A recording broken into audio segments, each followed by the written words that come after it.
은혜 받으실 하나님의 말씀은 창세기 5장입니다. 창세기 5장 1절로 32절 한 목소리로 봉독하시겠습니다. 1절 같이 읽습니다. 이것은 아담의 계보를 적은 책이니라. 하나님이 사람을 창조하실 때에 하나님의 모양대로 지으시되 남자와 여자를 창조하셨고 그들이 창조되던 날에 하나님이 그들에게 복을 주시고 그들의 이름을 사람이라 일컬으셨더라. 아담은 130세에 자기의 모양 곧 자기의 형상과 같은 아들을 낳아 이름을 셋이라 하였고 아담은 셋을 낳은 후 800년을 지내며 자녀들을 낳았으며 그는 930세를 살고 죽었더라. 셋은 105세에 에노스를 낳았고 에노스를 낳은 후 807년을 지내며 자녀들을 낳았으며 그는 912세를 살고 죽었더라. 에노스는 90세에 게난을 낳았고 게난을 낳은 후 815년을 지내며 자녀들을 낳았으며 그는 905세를 살고 죽었더라. 게난은 70세에 마할랄레를 낳았고 마할랄레를 낳은 후 840년을 지내며 자녀들을 낳았으며 그는 910세를 살고 죽었더라. 마할랄레는 65세에 야렛을 낳았고 야렛을 낳은 후 830년을 지내며 자녀를 낳았으며 그는 895세를 살고 죽었더라. 야렛은 162세에 에녹을 낳았고 에녹을 낳은 후 800년을 지내며 자녀들을 낳았으며 그는 962세를 살고 죽었더라.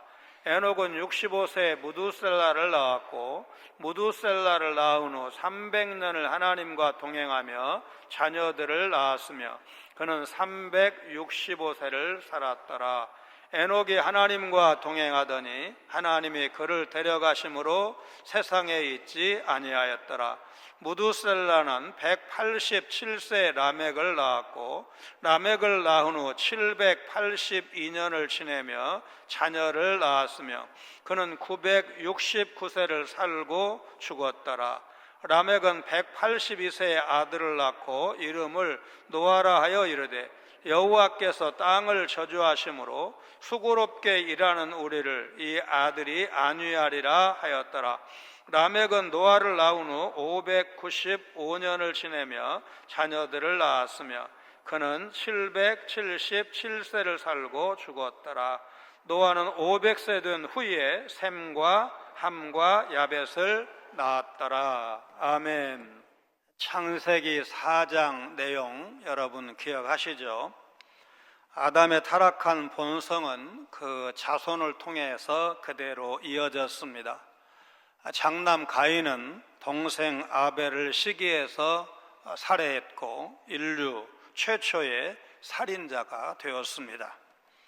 우리는 이 사건을 통해서 아담과 하와가 불순종하고 또 믿지 아니함으로 모든 죄의 근원이 되었다는 사실을 확인할 수가 있습니다. 히브리서 11장 4절에 의하면 아벨은 믿음으로 가인보다 더 나은 제사를 드려서 하나님께 의로운 자는 증거를 얻었다고 했습니다. 그러나 가인은 형식적인 제사를 드려서 하나님께 연락되지 못했습니다. 놀라운 사실은 하나님은 살인자 가인을 엄중 징계하시는 가운데서도 그의 생명이 보호받을 수 있도록 표를 주셔서 죽임을 면하도록 징계 중에도 긍휼을 베푸셨다는 사실입니다. 창세기 4장 후반부에서는 하나님을 떠난 가인과 라멕 후손이 세운 문화와 문명은 죄에 오염되었고 그로 인해 세상에 악이 증가하는 가운데서도 하나님은 셋과 그 후손인 에노스 가문을 통해서 새로운 시작을 약속하시는 은혜로우신 분이라는 사실을 살펴봤습니다. 성경에서 족보는 단순한 혈통의 기록이 아니라 생명의 주인이신 하나님이 면면히 이어오신 구원 약속의 증거입니다. 그래서 족보는 세대를 통해 드러난 하나님의 은혜의 증명서라고 말해도 좋을 것입니다. 창세기를 기록한 모세는 택하신 백성의 족보를 기록하기에 앞서서 쉬운 말로 곁가지 족보를 먼저 기록하는 그런 패턴을 보여주고 있습니다. 예를 들어서 아담과 셋, 에노스로 이어지는 족보에 앞서서 가인의 족보를 기록하고 이삭의 족보를 기록하기에 앞서서 이스마엘의 족보를, 그리고 야곱에 앞서서 그 형 에서의 족보를 다루고 있습니다. 창세기 10장에 기록된 민족들의 그 계도에서도 노아의 자손 중 야벳의 자손이 먼저 간략하게 기록되고 그 뒤에 함의 자손, 그런 다음 셈의 자손 순으로 기록되어 있는 것을 우리가 확인하게 될 것입니다. 모세는 하나님 나라 건설에 관련이 적은 족보를 먼저 간략하게 다루고 주인공의 족보를 본격적으로 다루는 것을 우리가 보게 될 것입니다. 5장 5절에 그는 930세를 살고 죽었더라. 전에 보던 한글 개역 성경이 향수하고 죽었더라, 향수하고 죽었더라. 이 표현이 아직도 더 우리 귀에 더 익숙한데, 그럼에도 불구하고 아담의 계보는 타락한 인류 역사가 구원의 은혜로 이어지고 있음을 보여준다 할 것입니다. 하나님을 떠난 사람은 하나님으로부터 계속해서 멀어져 갑니다. 놀랍게도 하나님은 그런 사람을 멀리하지 않으시고 여전히 지켜보시고 사랑하신다는 사실을 우리가 보게 될 것입니다. 아담의 계보는 하나님에게서 시작되었고, 하나님은 창조하실 때 그분의 형상대로 아담을 지으셨고 그에게 복을 주셨습니다.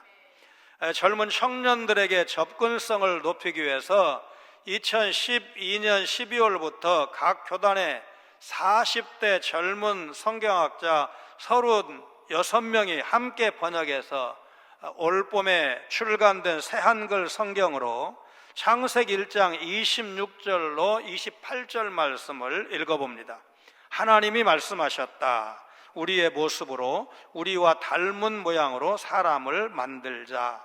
그래서 그들이 바다의 물고기와 하늘의 새와 집짐승과 온 땅과 땅 위에 기어다니는 온갖 짐승을 다스리게 하자. 하나님이 사람을 자기 모습으로 창조하셨다. 하나님의 모습으로 사람을 창조하셨다. 남성과 여성으로 그들을 창조하셨다.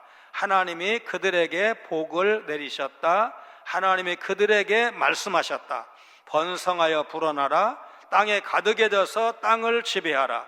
바다의 물고기와 하늘의 새와 땅 위에서 움직이는 온갖 짐승을 다스려라. 여기서 형상은 누군가를 원본으로 삼아 찍어냈다는 것인데, 최초의 인간 아담은 하나님을 닮은 인격으로 창조되었던 것입니다. 그 인격은 후손에게도 이어졌습니다.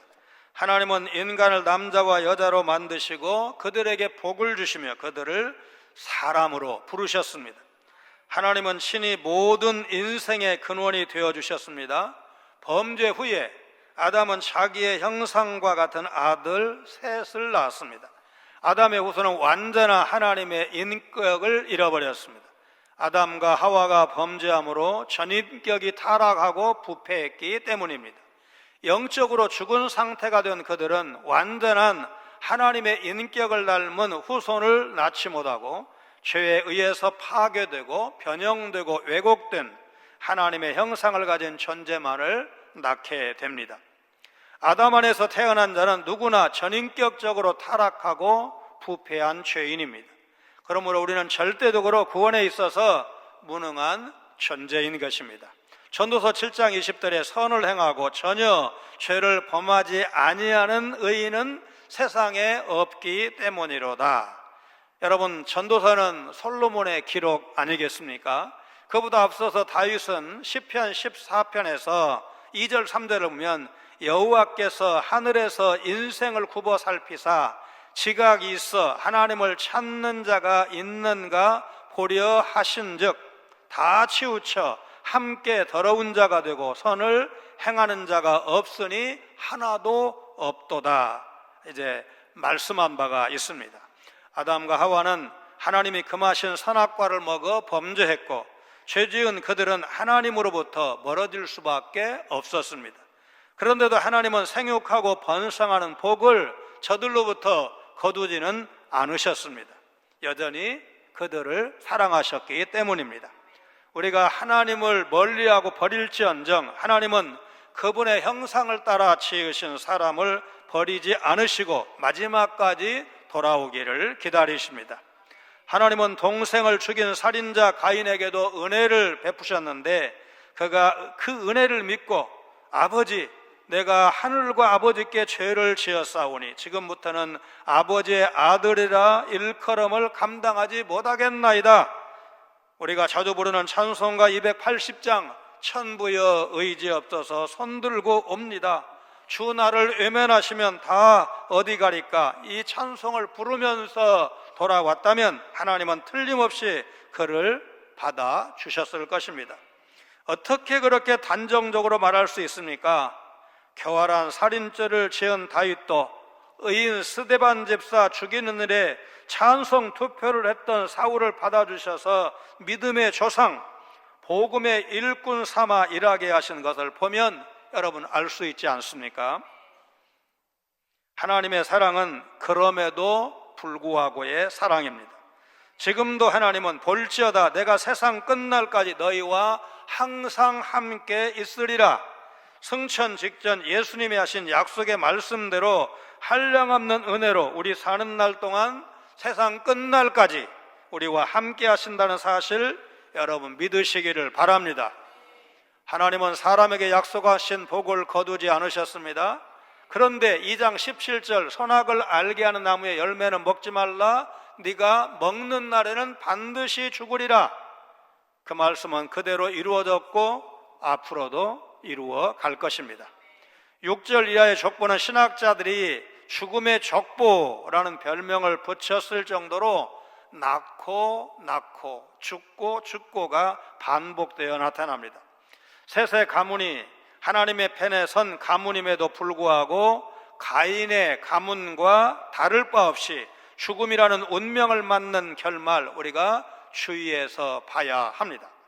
물론 하나님의 백성은 소망 없는 불신자와는 달리 부활과 영생의 소망을 가지고 있지만 그럼에도 불구하고 이 땅에서의 삶과 죽음은 불신자들과 별로 다르지 않습니다. 다만 그 삶과 죽음을 대하는 자세와 기준은 확연히 달라야 합니다. 이것이 성도와 불신자를 가르는 중요한 기준이 된다는 사실을 여러분 기억하시기를 바랍니다. 셋의 자손은 장수하면서 생육하고 번성했지만 에녹을 제외한 모두가 다 죽었습니다. 본문 5장 22절에 에녹이 300년을 하나님과 동행하며 자녀들을 낳았다고 했는데 동행하다라는 말의 문자적인 뜻은 걷다, 거닐다, 산책하다 그런 뜻을 갖고 있습니다. 22절은 아담이 하나님과 함께 거닐고 이야기했던 첫 번째 낙원 에덴의 자취를 생각나게 하는 말씀이고 요한계시록 21장 3절 4절 요한계시록 22장이 보여주는 새하늘과 새 땅에서 하나님과 우리 성도가 어떤 삶을 사는지를 예표한다 할 것입니다. 계시록 21장 3절 4절 같이 읽습니다. 내가 들으니 보좌에서 큰 음성이 나서 이르되 보라 하나님의 장막이 사람들과 함께 있음에 하나님이 그들과 함께 계시리니 그들은 하나님의 백성이 되고 하나님은 친히 그들과 함께 계셔서 모든 눈물을 그 눈에서 닦아주시니 다시는 사망이 없고 애통하는 것이나 곡하는 것이나 아픈 것이 다시 있지 아니하리니 처음 것들이 다 지나갔음이러라. 여러분 이제 그 4절 모든 눈물을 닦아주신다 이랬는데 여러분 모든 눈물을 닦아주시는 분이 누구십니까? 살다 보면 여러분 고난 없는 풍파 없는 슬픔 없는 인생이 있습니까? 다 소설로 쓰면 몇 권을 써도 부족하지요. 이런 인생을 살아오지 않았습니까? 더군다나 믿음의 사람은 세상 사람들과 또 다른 고난이 있습니다. 왜냐하면 거룩하게 산다는 것은 쉬운 일이 아니고, 그래서 세상 사람들과 다르게 살다 보니 또 핍박이 있습니다. 하나님 앞에 섰을 때 우리가 흘렸던 그 모든 눈물을 하나님께서 씻어주시는 순간이 우리에게 약속되어 있다. 여러분 믿으시기를 바랍니다. 한마디로 에녹이 하나님과 동행했다는 말은 에녹이 그분과 친밀한 관계를 유지하면서 인격적 교제를 나누었다, 그런 의미입니다. 5장 22절에 무두셀라를 낳은 후라는 구절을 직역하면 그가 무두셀라의 아버지가 된 후, 이제 그런 뜻입니다. 에녹은 그 이전에도 하나님을 섬기는 삶을 살아왔겠지만 한 아들의 아버지가 된 후 하나님 백성으로 구별된 삶을 통해서 자기 아들이 자기의 삶을 본받게 되기를 원했던 것입니다. 돌 지난 딸 한 10몇 개월, 2돌은 안 됐을 때쯤인데 애가 뒤뚱뒤뚱 아주 잘 뛰고 이런 때가 아닌데 뒷짐을 지고 걷는 거예요. 그래서 그게 너무나 이제 이쁘고 기특해서 이게 누굴 닮아서 이러나 이렇게 말했더니 옆에 공사하는 그 감독분이 강도사님이 그렇게 걷잖아요. 제가 그때 강도사 때인데 강도사님이 그렇게 걷잖아요. 저도 잘 모르는 사이에 걸을 때 이렇게 뒷짐지고 걸었던 거예요. 근데 그게 이 어린 딸 눈에는 멋있게 보였는지 하여튼 그렇게 걸어야 되는 걸로 생각했는지 뒷짐을 지고 걷는 거예요, 그 어린 딸이. 그리고 나중에 이제 아이들이 조금 크면서 설교 준비하고 공부하고 이럴 때 제가 이제 그냥 연필 쉽게 찾으라고 목수가 귀에다가 이렇게 꽂는 거 하잖아요. 쉽게 찾으려고. 그래서 저도 이렇게 했는데 그걸 아들이 그대로 따라서 하더라고요. 그래서 그게 보는 게 꼭 그래야 되는 건 아닌데, 이 귀가 어리니까 이게 안 꽂아져요. 여기다 이것도 해봤는데 이거 하려고 노력을 많이 하는데 이게 잘 안 돼. 그래도 이걸 자꾸 흉내내더라고요. 지난 시간 4장 22절에서 가인 계열의 7대 후손인 라멕이 그 아들 두발가인을 칼을 의지해서 살아가는 인물로 키웠다는 것과 달리 셋 계열의 7대 손 에녹은 자신의 경건한 삶을 통해 아들을 경건한 후손으로 양육하려는 거룩한 열심을 가졌던 것입니다. 우리는 하나님의 은혜로 살아가고 있지만 반드시 언젠가 죽을 것이고, 그래서 살아있을 때 죽음과 죽음 후의 삶을 철저히 준비해야 할 것입니다. 고린도후서 5장 10절입니다. 이는 우리가 다 반드시 그리스도의 심판대 앞에 나타나게 되어 각각 선악간에 그 몸으로 행한 것을 따라 받으려 함이라. 믿는 성도가 행위에 따라 어떻게 심판을 받게 되는가 상당히 중요한 질문입니다. 고린도후서 5장 10절에서 사도 바울은 믿는 바에 따라서 살아가야 할 신자의 책임감에 대해서 말씀하고 있습니다. 비록 구원이 행위가 아니라 믿음으로 받는 것을 분명히 우리가 인정한다 할지라도 영원한 상급의 문제는 우리 행위, 삶에 따라서 달라지기 때문입니다. 고린도전서 3장 12절로 15절 말씀 같이 읽습니다. 만일 누구든지 금이나 은이나 보석이나 나무나 풀이나 짚으로 이 터 위에 세우면 각 사람의 공적이 나타날 터인데 그날이 공적을 밝히리니 이는 불로 나타내고 그 불이 각 사람의 공적이 어떠한 것을 시험할 것임이라. 만일 누구든지 그 위에 세운 공적이 그대로 있으면 상을 받고 누구든지 그 공적이 불타면 해를 받으리니 그러나 자신은 구원을 받되 불 가운데서 받은 것 같으리라. 믿는 자들은 선악간에 그 몸으로 행한 것을 따라 풍성한 상급을 받느냐 아니면 단지 부끄러운 구원받는 수준에 머물러 있느냐 가려진다는 것입니다. 전도서 12장 13절 14절 같이 읽습니다. 이래 결국을 다 들었으니 하나님을 경외하고 그의 명령들을 지킬지어다. 이것이 모든 사람의 본분이니라. 하나님은 모든 행위와 모든 은밀한 일을 선악간에 심판하시리라. 이것이 모든 사람의 본분이다. 이것이 사람이 해야 될 일이다. 뭐예요? 하나님을 경외하고 그의 명령을 지키는 것이 사람이 해야 될 일이다. 여러분 믿으시기를 바랍니다. 우리는 이 최후 심판이 어떤 것인지 상세히 아는 것 쉽지 않지만 적어도 디모데후서 4장 8절 말씀을 근거했을 때 의로우신 재판장이 공평하게 재판을 진행하실 것이다. 이것은 우리가 한치의 착오도 없이 그대로 믿어야 할 것입니다. 분명 하나님은 각 개인의 다양한 정황, 곧 그의 은사의 크기, 많이 주신 자에게는 많이 찾을 것이고 적게 주신 자에게는 적게 찾는다고 했습니다. 문화적인 상태, 일의 기회 여러 가지를 고려를 해서 네가 적은 일에 충성하였으며 내가 많은 것을 내게 맡기리니 내 주인의 즐거움에 참여할지어다. 의롭고 공평하게 상급 여부를 결정하실 것입니다. 에녹의 첫 인상은 평범 자체라 할 것입니다. 아브라함처럼 아들을 묶어서 제단 위에 제물로 바치지도 않았고 사도 바울처럼 평생 결혼하지 않고 오로지 복음 전파에 헌신하지도 않았습니다. 또 스데반 집사처럼 주님을 위해 살다가 돌에 맞아 순교하거나 세례 요한처럼 목이 잘리는 비극적인 최후를 맞지도 않았습니다. 에녹은 그저 평범하게 가정을 이루고 아들, 딸 낳고 그렇게 살았습니다. 에녹도 다른 사람들과 다름없이 가족을 부양하기 위해서 땀 흘려서 열심히 일했을 것입니다. 그에게서는 어떤 특별한 흔적을 찾을 수가 없습니다. 그런데 성경은 특별히 히브리서 11장 5절에 그를 하나님을 기쁘시게 하는 믿음의 사람이라고 인정하고 있습니다. 그는 세상 모든 사람이 가장 부러워하는 후대의 엘리야 선지자와 함께 죽음을 뛰어넘은 놀라운 복의 주인공이 되었습니다.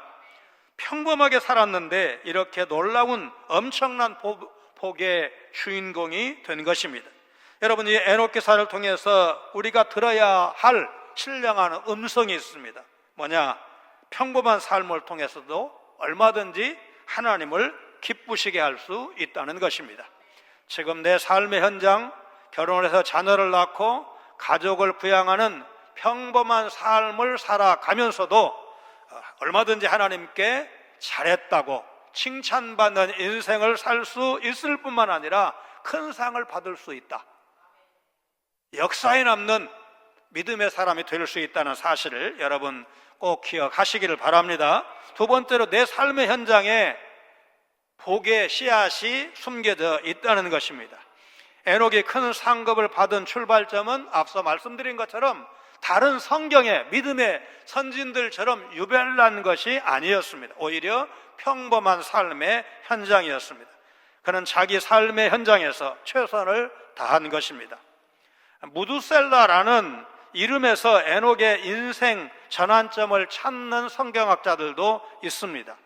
무두셀라의 죽음은 홍수가 발생한 시기와 일치됩니다. 무두셀라는 969살 나이로 죽었습니다. 아들 라멕이 태어났을 때 그는 187살이었습니다. 노아가 태어났을 때 라멕은 182살이었습니다.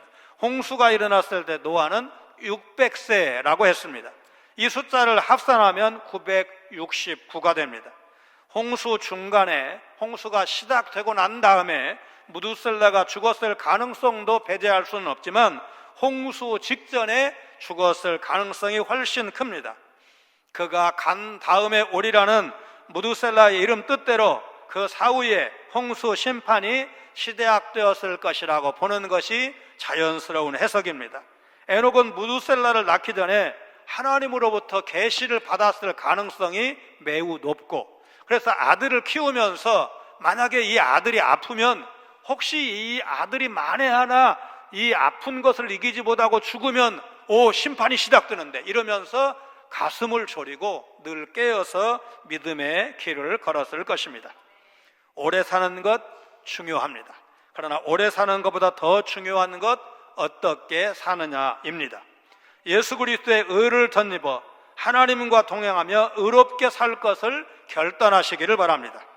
모든 사람은 죄로 인해 반드시 죽지만 예수 그리스도를 구주로 믿는 자는 에녹처럼 엘리야처럼 죽음을 넘어 영생이 보장되어 있다는 사실을 여러분 믿으시기를 바랍니다. 에베소서 2장 1절에 말씀하신 바와 같이 하나님은 죄로 죽었던 죄인들을 구원하시기로 작정하셨습니다. 죄와 사망 가운데 절망하던 우리에게 영원한 안식을 주시기 위해서 놀라운 일을 계획하셨습니다. 이제 셋의 자손 중 위로와 안식의 사람 노아를 통해서 하나님의 구속 역사가 계속됩니다. 하나님은 영원히 고통받아야 할 사람에게 영원한 안식을 누릴 수 있게 하셨습니다. 죄인인 우리는 하나님께 위로를 받을 자격이 없지만 그런데도 하나님은 우리를 위로하기로 작정하셨습니다. 하나님의 계획은 그 무엇으로도 취소될 수 없고 누구도 그 계획을 막을 수가 없습니다. 그 계획은 마태복음 5장 18절에 천지가 없어지기 전에는 율법의 1.1획도 결코 없어지지 아니하고 다 이루리라 하신 예수 그리스도를 통해서 요한복음 19장 30절에 이제 십자가에서 마지막으로 예수님께서 외치셨던 다 이루었다 하신 그 말씀 그대로 온전히 성취되었습니다. 그러므로 예수 그리스도의 대속적 죽음을 믿는 자는 모든 죄를 용서받고 영원한 안식을 누릴 수가 있는 것입니다. 하나님은 이 땅의 모든 사람이 예수 그리스도를 믿고 그분이 주시는 영원한 안식을 누리시길 원하시고 이렇게 초청하셨습니다. 마태복음 11장 28절로 30절 같이 읽습니다. 수고하고 무거운 짐진 자들아 다 내게로 오라. 내가 너희를 쉬게 하리라. 나는 마음이 온유하고 겸손하니 나의 멍에를 메고 내게 배우라. 그리하면 너희 마음이 쉼을 얻으리니 이는 내 멍에는 쉽고 내 짐은 가벼움이라 하시니라. 하나님은 사람이 죄를 지어 그분을 떠났음에도 불구하고 사람을 너무나 사랑하셔서 끝까지 포기하지 않으셨습니다. 그 은혜와 사랑 안에서 날마다 기뻐하며 감격하는 삶을 살아가시기를 바랍니다. 도널드 트럼프 미국 대통령 1기 시절에 영국 여왕을 만날 때 초청받지 않는 가족들까지 다 데리고 가서 언론에 구설이 된 적이 있습니다. 영국의 국력과 비교할 수 없는 최강대국 미국 대통령도 영국 왕실의 전통과 여왕의 품위는 부러웠던 모양입니다.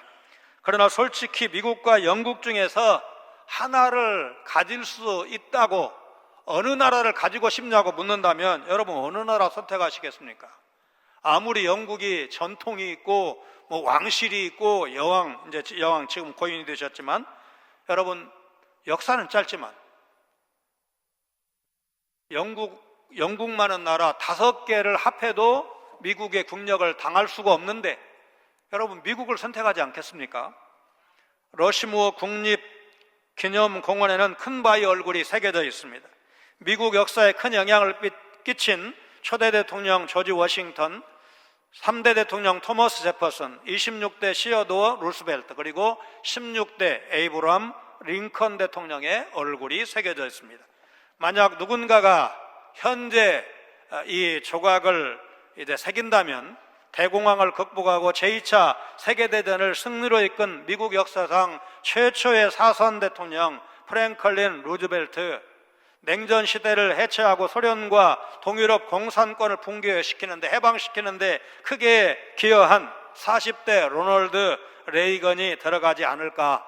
왜냐하면 미국 사람들의 그 역대 대통령에 대한 선호도를 고려하면 그게 자연스러워 보입니다. 안보와 외교 위기, 저성장으로 인한 경제 위기, 미국과의 통상 마찰 등 제2의 IMF 위기라고 할 만큼 복합 위기라는 말을 우리가 언론을 통해서 듣고 있습니다. 그럼에도 우리나라 5,000년 역사 중에 지금이 최전성기입니다. 중요한 것은 지금보다 경제력, 군사력, 과학기술 발전, 민주주의 성숙도, 한류 열풍 등 더 좋은 역사를 여러분 써가야 하지 않겠습니까? 만에 하나 나는 나이도 많고 직장도 사업도 은퇴하고 다 접어서 내가 할 수 있는 일 별로 없습니다. 속으로 그렇게 생각하시는 분들 계십니까? 기도할 수 있고 기도하셔야 됩니다.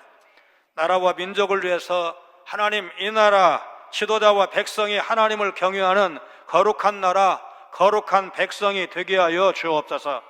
가난한 시대를 잊지 않고 선교사들을 통해 복음을 주신 하나님께 감사, 복음으로 민족을 깨우고 가난한 나라 이만큼 살게 해 주셨사오니 복음 없는 이웃과 가난한 열방을 향해서 복음과 빵을 함께 나누는 한국교회 되게 해 주옵소서.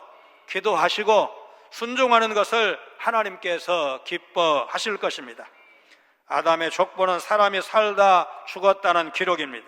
실로 인류 역사는 탄생과 죽음이 반복되는 허무한 기록이라 할 것입니다. 이것이 죄를 범한 인생의 비극적 운명 아니겠습니까? 그러나 하나님은 에녹을 통해 영생의 소망을 보여주시고 노아를 통해 생명의 구원도 약속하십니다. 창세기 6장 8절과 9장 11절 같이 읽습니다. 그러나 노아는 여호와께 은혜를 입었더라. 내가 너희와 언약을 세우리니 다시는 모든 생물을 홍수로 멸하지 아니할 것이라. 땅을 멸할 홍수가 다시 있지 아니하리라. 오직 구원의 복음, 생명의 복음만이 인생에게 가장 큰 위로가 되는 것을 여러분 믿으시기를 바랍니다.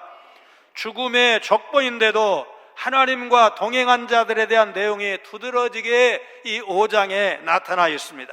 낳고 죽는 것이 5장 족보가 보여주는 절망이라면 하나님과 동행하는 에녹과 노아는 이 절망의 족보에서 찾을 수 있는 희망이라 할 것입니다. 제가 속한 문중 역사를 찾아본 적이 있습니다. 그 중에는 이름만 대면 알만한 역사적인 위인도 여러 사람 있습니다. 그러나 이것이 중요한 것이 아닙니다. 여러분, 우리의 족보는 가인의 족보, 절망의 족보입니까? 아니면 셋의 족보, 소망의 족보입니까? 여러분의 관심은 과거의 족보 자랑에 있습니까? 아니면 제대로 된 미래의 족보를 새롭게 써내려 가는 데 있습니까? 우리 지난 족보에 너무 연연할 필요가 없습니다. 셋의 족보, 희망의 족보, 믿음의 사람 끊이지 않는 족보 써내려가는 것이 여러분 중요하다는 사실을 마음속에 담으시기를 바랍니다. 성도 한 사람 한 사람이 그리스도 예수 안에서 하나님과 동행하는 거룩한 삶을 삶으로 절망의 세상에 희망의 빛으로 우뚝 서가시는 여러분, 그리고 그 믿음 물려줘서 희망의 족보를 계속해서 자손만대 써내려가시는 믿음의 명문가 이루어 가시기를 주님의 이름으로 축원합니다. 거룩하신 하나님, 죄를 지은 사람 하나님과 멀어져 죽어야 마땅함에도 하나님은 사람에게 가까이 오셔서 살 길을 열어주시는 은혜로우신 하나님을 보여주시니 참으로 감사를 드립니다. 사람을 창조하고 복을 주신 하나님은 죄를 짓고 떠난 사람이 다시 돌아올 수 있도록 손수 길을 열어주셨다는 사실, 생명이 다하는 날까지 잊지 않게 하여 주옵소서. 에녹처럼 날마다 주님과 동행하는 은혜로운 삶을 살게 하여 주옵소서. 가인의 절망의 족보가 아닌 셋의 희망의 족보, 믿음의 사람 끊이지 않는 믿음의 명가 족보 써내려가는 복을 내려 주옵소서. 예수님 거룩하신 이름으로 간절히 기도하옵나이다. 아멘.